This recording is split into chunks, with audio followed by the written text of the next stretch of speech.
کراچی کے پوش علاقے میں ایک 19 سالہ لڑکی علیزہ اپنے والدین کی اکلوتی اولاد تھی۔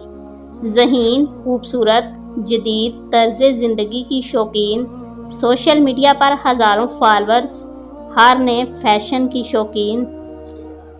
اس کے کمرے کی دیواروں پر ماڈلز، گلوکاروں اور اداکاروں کے پوسٹر تھے۔ سجدے کی جگہ جائے نماز ایک طرف بے ترتیب پڑی تھی، جیسے کبھی کبھار صرف دکھاوے کے لیے استعمال ہو۔ ہر بار جب ماں نرمی سے کہتی، بیٹا اللہ کو یاد کیا کرو، نماز پڑھا کرو، تو علیزہ کہتی، امی ابھی تو عمر پڑی ہے، آپ اتنا ٹینشن کیوں لیتی ہیں؟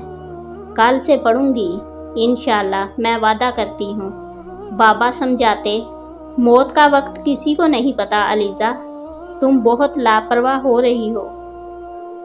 لیکن وہ بس ہنستی اور فون اٹھاتی اور کہتی، بابا پلیز اتنا بور نہ کریں، مجھے ابھی کلاس جانا ہے۔ دوستوں کے ساتھ shopping, events, party, Instagram, reels, TikTok, views, یہ سب کچھ اس کی زندگی کا مقصد بن چکا تھا۔ روح کی پیاس، دل کی ویرانی اسے کبھی محسوس ہی نہ ہوئی۔ ایک دن کالج جاتے ہوئے علیزہ فون پر مصروف تھی۔ سگنل توڑا اور ایک تیز رفتار ٹرک نے زور سے ٹکر ماری۔ لمحوں میں ہنستی کھیلتی علیزہ زمین پر گری، خون میں لت پت ہو گئی۔ لوگ چیخے، گاڑی روکی گئی، اسپتال لے جایا گیا، مگر وقت ختم ہو چکا تھا۔ ڈاکٹر نے ماں باپ کو بتایا، ہمیں افسوس ہے، علیزہ اب اس دنیا میں نہیں رہی۔ ماں وہیں بیٹھ گئی، باپ کی آنکھوں میں آنسو، دوست پریشان، اور علیزہ نے اپنی آنکھیں کھولی تو خود کو اندھیرے میں پایا۔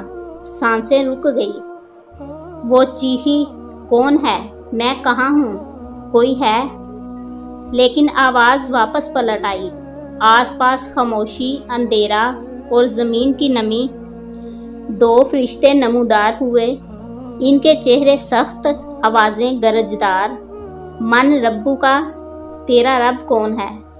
من دینو کا، تیرا دین کیا ہے؟ من نبیو کا، تیرا نبی کون ہے؟ علیزہ کی زبان بند، ذہن خالی، الفاظ گم۔ نماز پڑھی، قرآن پڑھا، حیا کی حفاظت کی۔ علیزہ بولی، میں کل سے پڑھنے والی تھی، مجھے ایک موقع اور دے دیں، مگر وہ وقت ختم ہو چکا تھا۔ قبر تنگ ہونے لگی، چھاتی پر بوجھ، سانس گھٹنے لگے، زمین کیڑے باندھ کر چہرے پر چلنے لگی۔ آگ کی لپٹیں جسم کو جھلسا رہی تھی۔ وہ چیخ رہی تھی، یا اللہ مجھے معاف کر دے، میں تیری طرف پلٹنا چاہتی ہوں۔ قبر کے ایک کونے میں روشنی ہوئی، کچھ نورانی چہرے دکھائی دیے، سفید لباس، چمکتی آنکھیں۔ علیزہ نے حسرت سے دیکھا اور پوچھا، تم کون ہو؟ تمہارے چہرے پر نور کیوں ہے؟ وہ بولے، ہم وہ ہیں جنہوں نے دنیا میں اللہ کی بندگی کی، نماز، قرآن، حیا سب کو اپنایا، اسی لیے آج ہمیں راحت ملی ہے۔ پھر اسے ایک دروازہ دکھایا گیا، جیسے ہی وہ کھلا، چیخو پکار، آگ کے شعلے، جہنمیوں کی اذیت، ان کا گوشت جلتا، سانپ، بچھو، زنجیروں کی جھنکار۔ علیزہ پیچھے ہٹ گئی، چیخ کر بولی، نہیں مجھے یہاں نہیں جانا۔ فرشتے بولے، یہی تو ہے اس انجام کا صلہ جو تم نے خود چنا، کل کہتے کہتے تم نے آج کو بھی ضائع کر دیا۔ علیزہ رو پڑی اور ہاتھ اٹھائے، چیخ چیخ کر پکارا، یا اللہ مجھے واپس بھیج دے، ایک اور موقع دے دے، میں سچ میں بدل جاؤں گی۔ پھر اندھیرا چھانے لگا، روشنی پھیلنے لگی اور علیزہ کی آنکھ کھلی۔ وہ اپنے بستر پر تھی، سانس پھولی ہوئی، آنکھوں سے آنسو بہہ رہے تھے۔ ماں کمرے میں داخل ہوئی، کیا ہوا بیٹا؟ علیزہ ماں سے لپٹ گئی، امی میں نے خواب میں موت دیکھی، قبر کا عذاب، جہنم کی جھلک، مجھے معاف کر دیں، میں نے بہت وقت ضائع کیا۔ اسی وقت وہ غسل کرتی ہے، جائے نماز بچھاتی ہے، آنکھوں سے آنسو بہتے ہیں اور سجدے میں گر کر کہتی ہے، یا اللہ، آج سے میرا دل، میری روح، میری زبان سب تیرے لیے ہے۔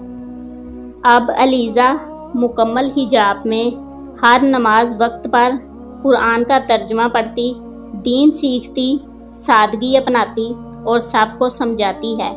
یہ صرف ایک علیزہ کی کہانی نہیں، بلکہ ہمارے معاشرے کے ہر اس نوجوان کی کہانی ہے جو اپنی زندگیوں میں اور دنیاوی میلوں میں اتنے مگن ہو چکے ہیں کہ انہیں آخرت کا گمان تک بھی نہیں۔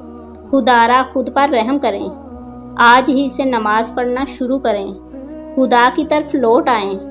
کل کسی نے نہیں دیکھا، کل ایک فریب ہے، اصل آج ہے، کل کبھی نہیں آتا۔ اس ویڈیو کو زیادہ سے زیادہ شیئر کریں، ہو سکتا ہے کہ آپ کے ایک شیئر کرنے سے کسی کی زندگی بدل جائے، کوئی سیدھی راہ پر آ جائے۔ اگر تم نے آج توبہ نہ کی تو ہو سکتا ہے کہ کل نہ آئے۔ نماز نہ چھوڑو، کیونکہ موت کبھی خبر دے کر نہیں آتی۔ جو سجدہ دنیا میں نہ کر سکا وہ قبر میں ترسے گا۔ حجاب ایک بوجھ نہیں، تحفظ ہے۔ نماز ایک بوجھ نہیں، سکون ہے۔ یا اللہ، ہم سب کا خاتمہ ایمان پر کرنا۔